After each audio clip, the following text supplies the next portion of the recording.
Bay of Biscay, late July 1943, a steel-grey plane under a low ceiling, and the conning tower feels tall, until the sky answers. We were told sprint west at dusk dive, if shadowed fight back, if cornered. Tonight we run surfaced in company guns, manned the bay, our familiar antechamber to the Atlantic. Then the first shape appears, not dramatic, just inevitable. A long-legged Liberator holding height like it owns the horizon. We swing the flak, tracers knit a hot orange net. It does not blink. Something in its nose is already reading us like fingers on braille, and our old drill alarm crash dive comes late by heartbeats that suddenly matter. The sea that used to hide us now reflects a hard white glare. A light snaps on near the end and turns the water into a courtroom. In minutes, wake becomes aimpoint, depth charges walk the line, and the bay we trusted begins to feel smaller than our boat. We left the pens at Lorient, believing in our doctrine. Concrete above us, charts marked, belts linked, and Berlin's order clear: hold the surface when you can, make the aircraft pay. The bay had rules we understood. Darkness favored the hunter who chose when to disappear. Our wireless spoke of intervals of windows between patrol arcs of dashes that had carried boats clear for years. We added guns to the bridge, drilled the ring of fire, rehearsed the pivot from starboard to port as if choreography could master weather and chance. Engineers swore the old British radar scattered on sea clutter. The trick was speed discipline and a clean crash dive if needed. Confidence lived in routine. Sunset test fires stitched quick lines into the wind. Lookouts called bearings with the pride of men who could smell distance. Surfaced in company attack boats and supply boats, we were told our massed flak would shear off any prowling machine. The bay, they said, remained a corridor, not a killing ground, so we prepared the same way we always had: fuel-topped batteries, ready a timetable to the open ocean. If contact came, we would choose the terms, dive by our watch, fight by our ring, vanish under a familiar lid of black water. That was the promise we carried west. We had a catalogue of Allied weaknesses and treated it like scripture. Aircraft, we said, were sprinters, not wardens, limited fuel, fickle weather crews that tired before dawn. A lone patrol plane could sting, yes, but it could not hold us. If spotted, we would dive. If harried, we would wait. If forced, we would fight on the surface with a ring of fire that dared them closer. The big American Liberator looked clumsy to us. 4 engines meant a larger target, a slower roll into the attack, a long, vulnerable run-in through our tracers. The British flying boats were brave but fragile. We told ourselves that fear would reach their cockpits faster than our shells would. Radar, we had learned its edges. The older sets scattered on sea clutter lost us in rain, washed out at low altitude. We installed detectors to sniff for their emissions and listened like wolves for the hiss of a hunter's lantern. The famous searchlight, Leigh Light, we took for a theatrical flourish, a trick for nerves at the last moment, easily spoiled by a hard helm-over or a cloud's mercy. And their coordination, we believed, lagged behind ours. The bay was large, bearings smeared. By the time a second aircraft arrived, we would be gone, foaming the darkness with our wake and our laughter. Even their intelligence we discounted. Code breakers were ghosts in stories. Bearings from shore, HFDF, were imprecise at best, we said, and a convoy's call would drown in its own noise. We calculated patrol arcs and scheduled departures to thread between. We added guns to supply boats to make a storm of metal, certain that massed flak would bend the courage of any approach. In our heads, the Allied machine was a patchwork: brave crews, clever gadgets, and no staying power. They might find us. They could not finish us, not repeatedly, not in the open bay. That was our faith, and faith is a strong anesthetic. It lets you sleep beside danger and call it doctrine. Night lays its lid on the bay, and with it comes the discipline of waiting. The bridge is a small theatre, red-lamped compass, a whisper of bearings, boots planted to feel the boat's talk through steel. We ride the surface because doctrine says we must faster charging, faster transit, faster odds. But doctrine does not quiet water. It only names it. Silence is not empty. It has texture. The diesels thrum into your ribs. The wind writes a thin blade along your cheek. Spray finds the gap at your collar and keeps score. Lookouts learn a different clock, the rhythm of scanning: high, low, near, far, horizon, wake, cloud, star. The drill makes time seem honest, but time is a liar here. Minutes expand like canvas in a gust, then collapse without warning. Every few beats you think you feel the sky looking back. Waiting turns men into instruments. The gun crews cradle ammo like it's heat against the cold. The first loader swallows to clear his ears and hears it too loud. Someone coughs and the sound goes all the way down the conning tower like a dropped wrench. Our watch officer sketches the course change with a glove on the rail. The captain nods without glancing. We measure our own confidence the way we measure depth by habit, and habit is a poor armor against the kind of storm that does not announce itself with weather. What we do not see is the net tightening. We imagine a single aircraft somewhere, perhaps two with gaps between.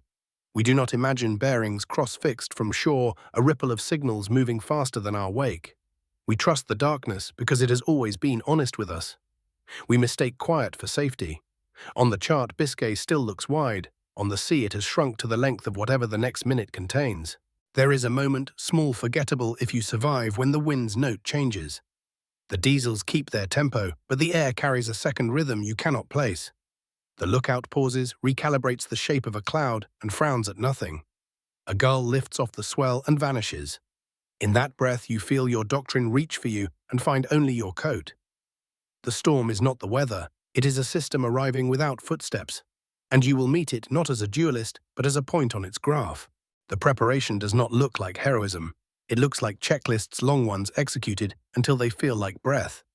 It begins far from Biscay, in hangars that smell of dope and oil, in lecture rooms where chalk turns black under fingers, in code huts where air is warm with valves and patience. The idea, if you must name it, is simple to say and brutal to build: make the ocean small. Not by magic, but by system. Not by a single killer blow, but by taking away the enemy's choices one by one until only drowning remains. The Liberator on the line is not glamorous. She is tall on her gear, patient, 4 engines idling like a factory. The crews who live with her call her long-legged because she can loiter where other aircraft must wave goodbye. Very long-range VLR is not a boast. It is a promise to be present when presence decides outcomes. You feel it in the weight of extra fuel, in the rhythm of the engine checks, in the way the navigator clears a space on his table, because he knows this flight is not a sprint, but a conversation with a coastline.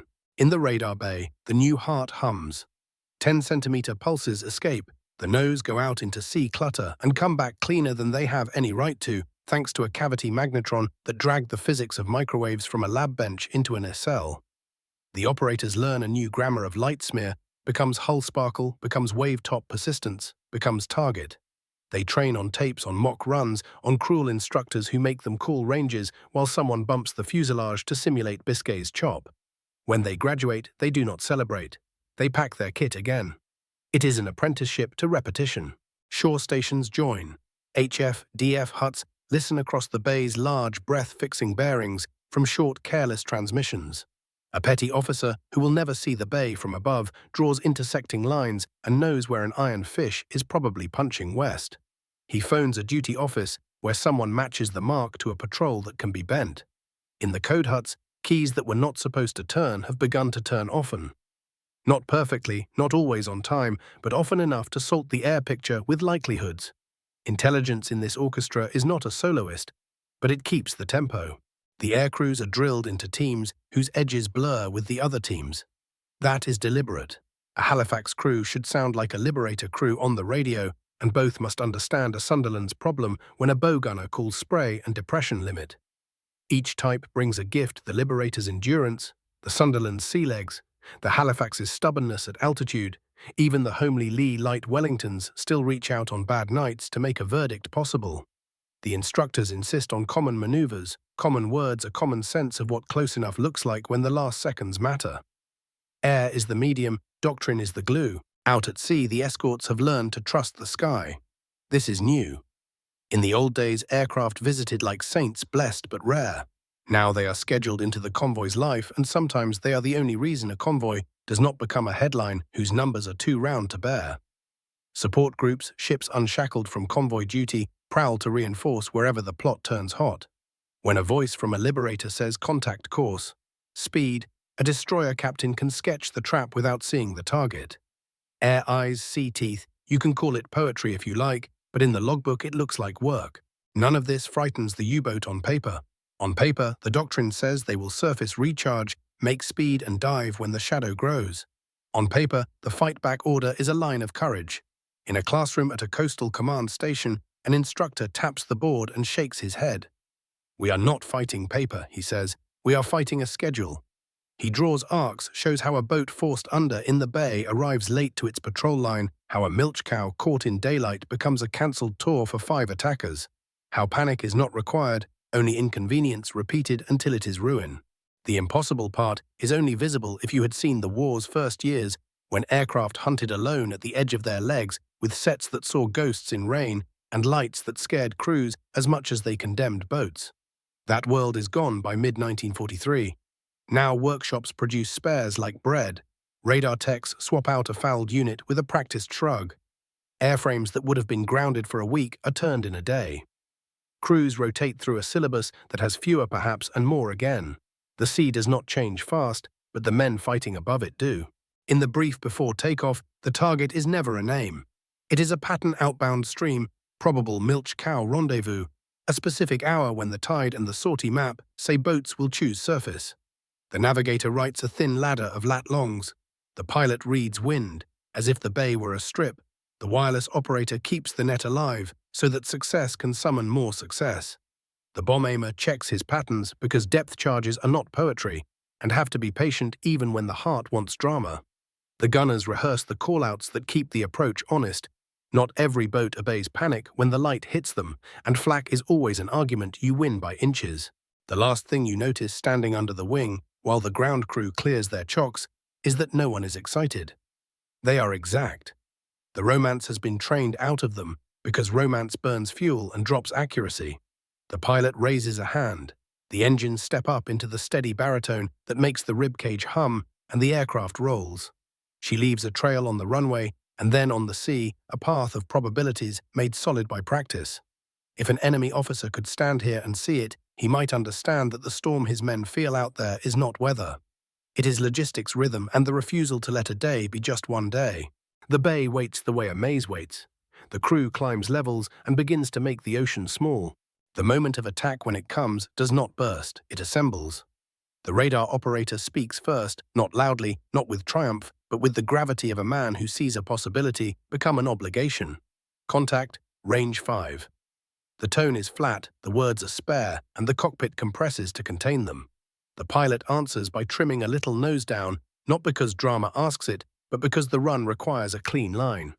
Altitude is a currency, and he spends only what the pattern demands.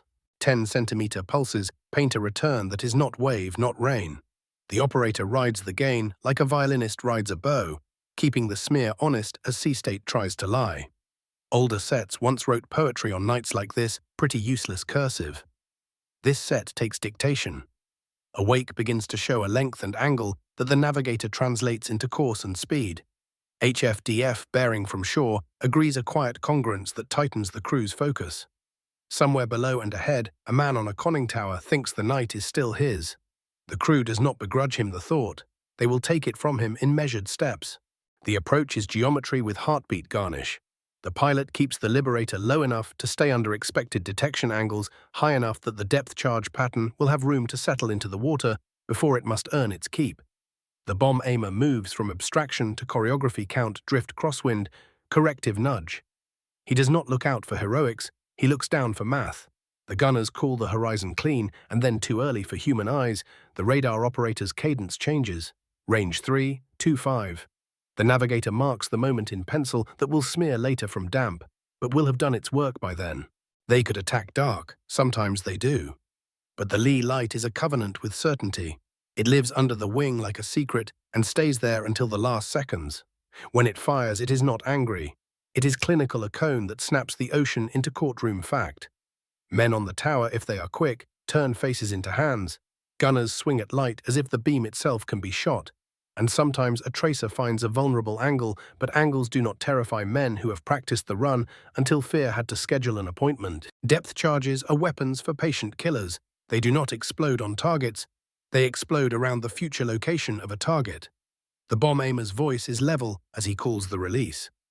Cylinders fall, pause in air, as if reconsidering, then enter with the heaviness of decisions made. The sea swallows them politely. Then physics takes the part nobody sees. Hydrostatic fuses, consider depth. Pressure says now. The line of water heaves as if the ocean had hiccuped. If the pattern walks the wake, a boat already late to dive is caught in the only place worse than the surface, a place where it is not yet submarine and not any longer a ship. The aircraft stays low a count longer than is comfortable to seed the pattern in a straight, honest stitch. Flak claws up angry, hopeful, but hope cannot swing a lead. The pilot eases power banks, presents the smallest possible target, and the Liberator shoulders through like a machine that knows what it weighs. The dorsal gun barks to keep heads down, not for kill counts, and the wireless operator is already writing the message that matters: attack executed. Observing. Request reinforcement. This is the part the enemy does not understand in their bones. Until too late, the run is not the end. It is the bell that brings more hunters. If the boat vanishes under a boil of green water and does not return, the crew does not exhale yet. They turn ready to prosecute a recontact if the radar operator sings again. Many nights he does. A swirl that might be oil, might be sun's ghost in the moonlight. A shape that might be wreckage, might be discipline asking for a second pattern. Patience is expensive at 50 feet. The pilot pays in calm, the navigator in squares, the bomb aimer in a second set of numbers that know the first set will not be perfect because the sea does not honor perfection. You hit by understanding good and making it repeatable. When company arrives a Sunderland on a long string from a different base or a Halifax finishing a sweep from higher air, the sky becomes a choreography that no single U-boat captain can out-argue. The second aircraft takes a different angle, not to be clever, but because two angles remove escape. A boat that tries to show beam to one will show stern to the other. Liaison words stay sparse. Eyes on, take starboard. The Leigh Light guns the sea a second time, and a commander who was about to crash dive says a word his men have never heard on his tongue. Some nights, the target is a milch-cow fat, with promise for 5 wolves. These are prized because they are multipliers, and war at scale is a story about killing multipliers. The boat knows this and bristles with extra guns. The first approach must be honest and the second relentless. A ring of flak bites, a wingtip feels a shove that would rattle a less drilled hand. Paint scorches but holds. The depth charge ladder goes in true, and for a heartbeat nothing happens at all. Then the surface lifts in 3 places as if a giant has planted a fist, and the slick that breaks afterwards is not argument. It is arithmetic. The escorts at the edge of this theatre do not watch passively. A destroyer that was once a world unto itself now feels like a blade in a larger machine. The Azdic men stand to because a wounded boat might break downward into their parish. A captain reads the air position, sees the bubbles, and orders a snip-in run that will turn the boil into certainty. Sometimes air and sea kill together. The logbook records only a place and a time and perhaps a depth. The men who sleep later remember light and sound and the taste of atomized salt. Numbers accumulate not just of the dead, but of the interrupted. A boat forced under at the wrong hour misses a rendezvous. The milch-cow that does not come means 5 hunters who do not hunt. An outbound line that is late becomes a line that never closes. Air power here is not about tonnage dropped. It is about editing the enemy's calendar until their strategy is blank. The crews understand this, and so the moments between attacks are not letdowns. They are moves in a game whose board is bigger than sight. The enemy did try cleverness. They sailed in company to make more flak. They picked weather to make the sets lie. They bolted on guns until the conning tower looked like a porch. Courage lived there, no airman denies it, but courage is a blade with edges that dull. Against radar that does not tire light, that cares nothing for nerves and endurance, that can stand on station while relief arrives, defiance becomes a kind of donation. It buys the attacker's certainty by staying too long in the only part of the sea where aircraft are perfect.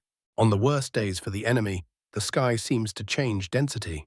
Engines are everywhere at once, not because there are hundreds, but because rotations are exact. A Liberator hands a problem to a Sunderland, who hands it to a Halifax, who returns it to the Liberator when fuel says so. From below it feels like encirclement. From above it feels like schedule. A system that began in workshops and blackboards has found its flowering in minutes that are indistinguishable except by outcomes. And yet inside the cockpit, no one speaks like a poet. The radar operator calls a fresh contact as if reading the tide table. The navigator adjusts a pencil line. The pilot sets his jaw the way he did an hour ago, and the bomb aimer rechecks a sight picture that he knows will shift in the last heartbeat because wakes are slippery things. The Leigh Light remains off until it must be on. When it lights, there is no cheer, only the tiny human gasp at a face in that white circle, a man on a rail with both hands in the blast of wind, his cap snatched away by the verdict. They do not always sink. War that tells only of kills lies by omission. Boats get away in squalls. A tracer chews a panel that will take a week to replace. A wave lifts a nose into a pattern and spoils it. Crews return with stories that begin, "We should have had him," and engineers who listen without judgment hand them a small improved part that will make the next should a did. That is the secret. The enemy never fully credits the humility of iteration. Each near miss is turned quietly into a nearer hit next time. The machine is not just powerful, it is self-correcting. By dawn, the bay carries echoes. Oil spreads thin where pride sank thick. A convoy wakes to the knowledge that it will see another sunset intact, not because a single hero bent fate, but because a sequence of practiced acts made fate a poor gambler. In the pens on shore, someone will draft a new order and rename the posture. At sea, the posture has already been renamed by physics. From 1,000 feet up, the water looks untroubled again, grey, almost tender. The crew sets course for home. They will hand their notes to men who will fold them into other men's lessons. The aircraft, scuffed and content, rolls its shoulders against a small crosswind and climbs for the coast. Behind them, the light goes out, the beam is shuttered, and the bay returns to darkness. It is not the old darkness. It belongs to someone else now. July 30th, 1943, the bay wakes, mean and colourless, a low ceiling pressed onto a steel plane, and our little procession runs west. Because the briefing said we could. The milk cow rides heavy in the centre, our boat strung like beads around her guns, manned belts, fed eyes, taught to piece the horizon into parts we trust. The water talks against the hull with the old language. The diesels sing the old promise. We do not know the chapter has already been written without us. The lookout to port is the first to make a sound that is not a word. He narrows his eyes at a shape that is not a shape, yet a smudge that might be cloud shred, until the smudge ignores the wind that should move it. He inhales to speak and realizes the breath is late. Aircraft bearing the helm answers with instinct. The captain's hand skates to the dive alarm on the bracket, then pauses because doctrine lives in that pause. Fight back on the surface. He chooses the order that makes him feel commander, not quarry. Guns, all guns, keep her level bow into. Tracers lay a hot skein into the grey. The first run is always the strangest because you are still making sense of the world while the world is already being revised. The Liberator does not behave like a duelist. It does not wag its wings or commit early. It holds the height you least like and the angle you least expect. And as the gunners curse to force calm into their hands, the pilot up there seems to write a sentence with his whole machine. The sentence reads, "You are already too late." The light that follows is not theatrical. It is a verdict lens white and without mercy, switched on at a distance you would have called impossible last year. Men flinch because eyes flinch. Discipline takes a heartbeat to catch up. The bow gunner grasps for more depression and finds the stop, and the helmsman, who was told that hard helm over would spoil the aim, feels the boat hesitate in her own wake and understands a terrible thing: momentum has a mind of its own. Somewhere below, hands on ballast valves stutter between habits that saved fathers and orders that assembled in last night's briefing. The first ladder of depth charges goes in so clean that time fractures. There is the splash, the swallowing, the quiet, and then the sea leaps in 3 places like something under it has exhaled. The stern hammers upward and then down. The bridge crew sits without sitting and stands without standing. A man's helmet rings against the periscope housing, and he swears as if the sound insulted his family. We are alive, which seems a success until the second aircraft's engine note arrives like a phrase you realize you've been hearing under the conversation. Starboard, starboard. The word is shouted into wind and spray, and the flak ring pivots with a mechanical indecision no training ever cured. You cannot swing all your mouths to 2 directions at once. The Sunderland draggier, full of stubbornness, arrives at an angle that makes our beams look like lanes in a road it knows by smell. Its light finds us, and the first run has already stolen the rhythm we needed to be brave. The captain barks a dive order that the engine man does not hear because he is still recalculating what the gauges mean after the heave. The chief on the deck below slams a fist on a valve wheel, not because fists move metal, but because hands must do something when doctrine slips like a wet rope. Our milk cow, miracle and burden, tries to be a fortress. Her gunners spit flame with zeal that feels like history revenging itself on physics. For seconds it works. There is a lurch in the air, a jerky roll from the second attacker that leaves a scar of joy in one loader's chest. "We hit him," he says to no one who can verify it. Then the Halifax tucks its shoulders and commits with a practiced insulting calm, as if the flak were wind to be trimmed against, as if fear had been outsourced to a different squadron. We find out that a fortress on the surface is a stage with too many exits. A voice on our bridge belongs to a man we have known in quiet hours. Now it sounds like someone who has been told the ceiling is lower than his height. Dive, dive. The klaxon answers the hatch, mouths drink men and bodies, go down ladders without remembering the shapes of the steps. Diesel stink, fights with fresh air and loses. The boat angles and the sea obliges harder, always harder. Behind us, the milk cow takes a pattern we can hear, but cannot see dull thumps that count a different arithmetic than ours. Numbers matter less than the sudden knowledge that our watches do not keep the same time as the sky anymore. Underwater is supposed to be sanctuary. Today it is a place where the sea presses questions against the hull we cannot answer. The ASDIC pings from somewhere else, cold and dismissive. We are too shallow to be a submarine and too deep to be a ship, and the line between those truths is a razor the depth charges try to push us onto. Bolts creak like old men. A gauge quivers as if remembering a childhood injury. Somewhere a cup tips and the sound is louder than a scream. The captain wants to be clever, a knuckle in the wake, a delayed blow, a feint. The enemy does not accept cleverness. He accepts pressure and applies it. We bottom out into belief being that steel can be a cathedral if you talk to it right. The engineer whispers to his pumps. The navigator draws a cross on his chart with a pencil that has nothing to do with faith and everything to do with rage at geometry. A petty officer grips the handwheel until his knuckles bleach and tells the boat she is not a coffin because coffins do not have gauges. The next series of detonations comes farther off. A mercy numb. The aircraft is keeping us here while it calls its friends to clean. A system is polite that way. When we rise because we must oxygen being apolitical, the world we broke from has been rearranged. The milk cow's absence is not a hole.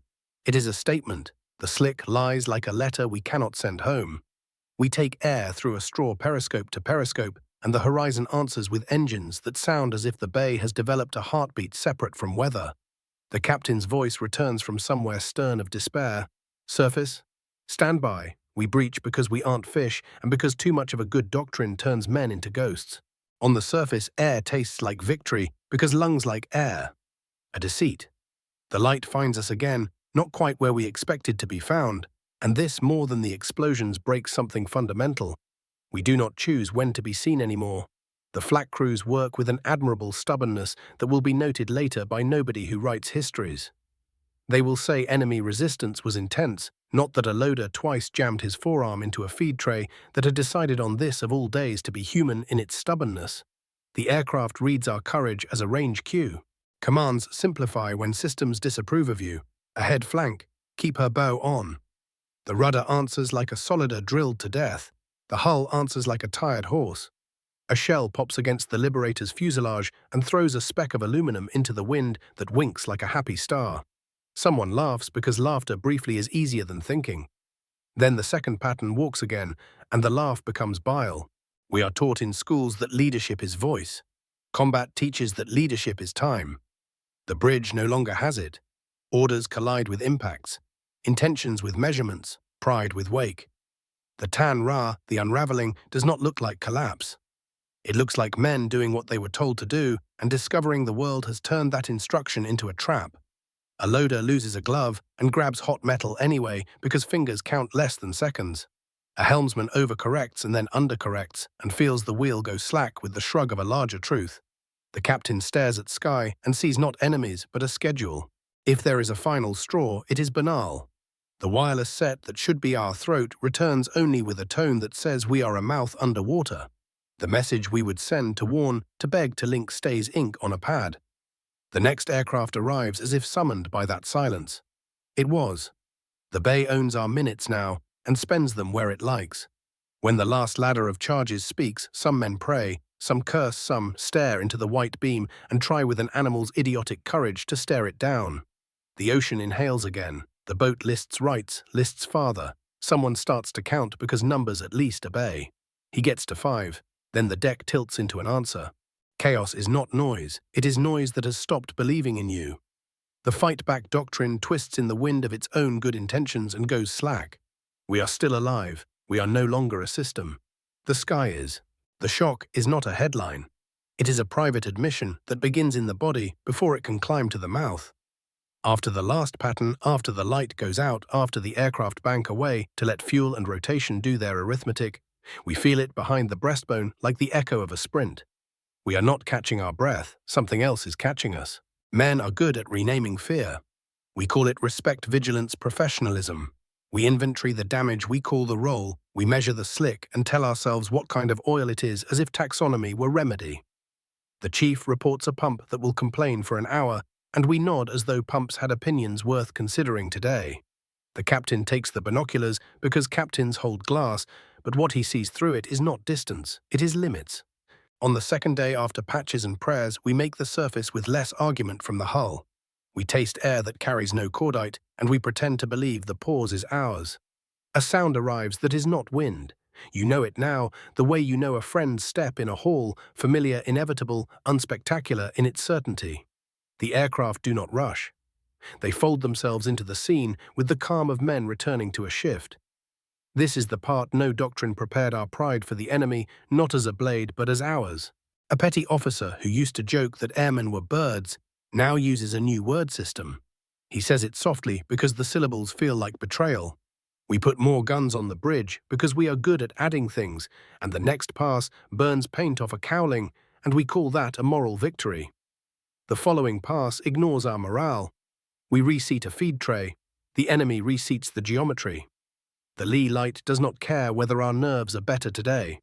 The radar that brought them here does not care whether our lookouts have been shamed into new excellence. Excellence cannot outrun microwaves. A report reaches us between attacks carried through channels that still think they deliver news faster than events. 3 boats gone in a single day, names we knew by their humor in port. The milk cow we failed is not a statistic. She is 5 cancelled patrols, 20 men, who will stare at ceilings in barracks because the sea will not have them yet. The shock is arithmetic with faces. We have always accepted death as a profession. We had not accepted erasure as a plan. When we talk now, we avoid certain sentences. We no longer say we will choose the place. We say if they come, we will try it again. It has blurred. Crash dive, ring of fire, sprint at dusk, all the its of doctrine have turned into a basket we can no longer carry without dropping something critical on the deck. The captain becomes a husband to time. He hoards it, spends it, and watches the enemy tax it. You cannot plan for a tax, you cannot audit. And still courage does not leave. That is important. Men stand to their mounts with the same clenched dignity they brought to parades.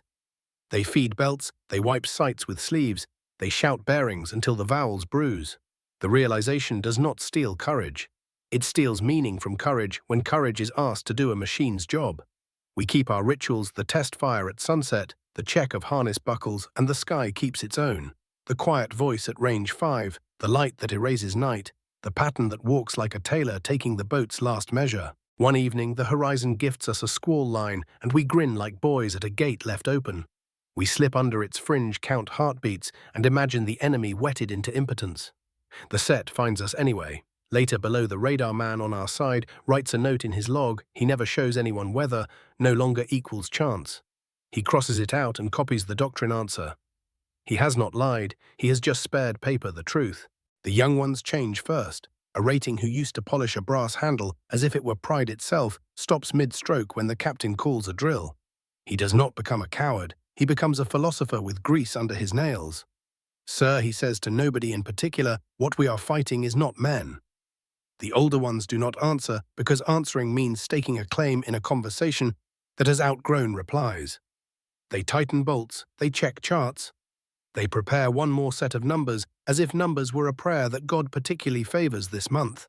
We meet a convoy under escort and for a glorious hour feel large again. Ships burn their own kind of confidence into the sea, and guns on decks feel like cities with opinions. The aircraft above them do a small delicate dance handover, visible as small wingdips, a language we now read with a student's envy. We edge our scope at the flank and consider a line we might cut.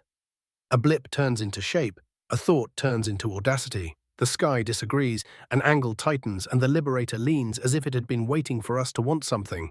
We are not caught, we are included. That is the realization's final cruelty. We are not singled out for punishment. We are folded into a process that is designed to erase not us, but our category. Wolfpack, milch-cow, crash, dive window surface sprint, these were not just tactics, they were identities we wore like uniforms over the uniform. The machine we face does not argue with identity. It empties it of utility. A letter arrives weeks old when it touches a hand that used to be sure. It carries news from a city where rails still sing and bread still arrives at dawn. It also carries a line clipped from a speech, confident total the way speeches must be. The listener folds the page and tucks it into an inner pocket that smells of oil and salt. If words could armor steel, we would be invulnerable. The next pass will ignore the letter. The next light will not dim because a minister believes. So we do smaller, better things. We rehearse the hand signals again. We mark bearings with more honesty. We stop faking ranges we cannot see. If we will go down, we decide it will be with a competence that would have humbled us in port.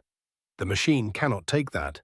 Then the radar finds us anyway, and the competence becomes a way to place our last pattern of choices in a pleasing row. When the end chooses its page, it does not notify the chapter. It happens like this: a bearing called a beat too late, a helm over that would have been enough last year, a light that triggers the primitive shame of being seen, a ladder that walks truer than we had any right to hope it would not. Water comes where air should be and does not apologize. Someone grips a wheel that has decided to be a suggestion. Someone else holds a breath as if breath were currency. The captain says a word that is not his name for God, and not his name for mother, and not any word he has ever used on a parade ground. It is the syllable of a man who has understood a system. In the quiet that follows, even the loudest deaths have a quiet. A survivor will later say that the bay itself seemed to adopt a steady pulse, as if a continent had leaned toward the water and pressed its thumb against the surface. We are not conquered by a single aircraft. We are not even conquered by many. We are overruled by a schedule backed by factories, classrooms, codebooks, maintenance bays, and 1,000 small exactnesses that arrive on time. The realization is not despair, it is clarity. And clarity in war is a winter that does not end when the weather changes. What we learned late, that courage without a system is theater, that skill without rotation is fatigue, that doctrine without feedback is a hymn. We were good, they were organized. In the ledger of minutes, the only ledger that counts at sea organization, bought the ink and wrote our line for us. The bay darkens, engines recede, the light is shuttered. Tomorrow's shift is already sleeping in a hut with warm valves humming. We are not afraid of men like that. Fear is too personal. We are finally honestly afraid of the machine that keeps making them. The defeat in Biscay did more than sink boats. It amputated options. Wolfpack doctrine depended on transit, on getting steel and crews from pens to patrol lines, reliably on rendezvous with milch-cows that turned endurance into reach, on the belief that the bay was a corridor rather than a filter. Once aircraft with 10-centimeter eyes and very long-range lungs made that corridor a sieve, the math unraveled. Boats that surfaced to charge were forced down at the wrong hours. Boats that stayed down arrived late, tired, or never. A campaign premised on choice became a campaign of excuses. The fight-back posture, flak on the bridge surface, bravery at dusk, briefly bloodied the air, but it also fixed U-boats in the one geometry aircraft could exploit perfectly predictable headings, constrained maneuvers, and time on the surface measured in attack patterns rather than in miles made. Milch-cows, the quiet multipliers of the Atlantic War, became liabilities. A single daylight kill erased 5 downstream patrols. Even unsunk boats paid a strategic price. Each time they were bounced, fuel squandered, batteries, mismanaged radio man, discipline degraded by fear of being heard. Convoys felt the inversion first. Where columns had once braced for a night of losses and a morning of counting holes, they now moved with a sky that could stay. Support groups at sea and tracking nets ashore turned the old duel into a schedule reliefs handovers, prosecutions that did not end when the first aircraft banked away. In the logbooks, the change looks dull, more arrivals without incident, fewer gaps in the merchantman lists. In the war's bloodstream, it feels like oxygen. Doctrine adapted as doctrine does, but the adaptations were reactive and late. New devices, new routes, new speeches, none restored the strategic tempo that had carried the first Wolfpacks to legend. The bay's lesson rippled outward: if you cannot pass the gate, it does not matter how sharp your teeth are beyond it. By winter, the campaign had a different climate. The ocean had not shrunk. The Allied system had grown until it bent time minutes over Biscay, rewritten as policy for the Atlantic. The machine did not celebrate. It simply rolled on. We were not short of courage. We were short of hours we could truly call our own. This is what I tell myself when the old smell of diesel ambushes me in a city street and I have to stop for a breath as if surfacing. We did what we were taught: sprint, submerge, strike in numbers, trust the night. The night betrayed us by admitting a new kind of light. I remember the first time the beam found us, and I understood an intimacy I had not consented to men. I could not see, knew our speed, our angle, our next thought. Later, after the war, someone in a cafe tried to console me by saying it was only technology. I shook my head. Technology tires, what we met did not. It trained, rotated, repaired itself, learned from yesterday before we could name what had happened. The faces in the aircraft changed, but the voice on the radio sounded the same, the timing the same, the pattern the same. We were not outflown, we were outscheduled. In the pens we clung to phrases: hold the surface, make them pay. In the bay the phrases came apart under a light that did not blink. When I dream now, the sea is quiet and the sky is full of engines that you cannot count because they arrive in shifts. If there is a sentence that covers it, it is not heroic and it is not long. I wrote it once in the margin of a log I never turned in, then tore the page and kept it in my wallet until the paper forgot my hand. It said, we were not fighting men. We were fighting a machine.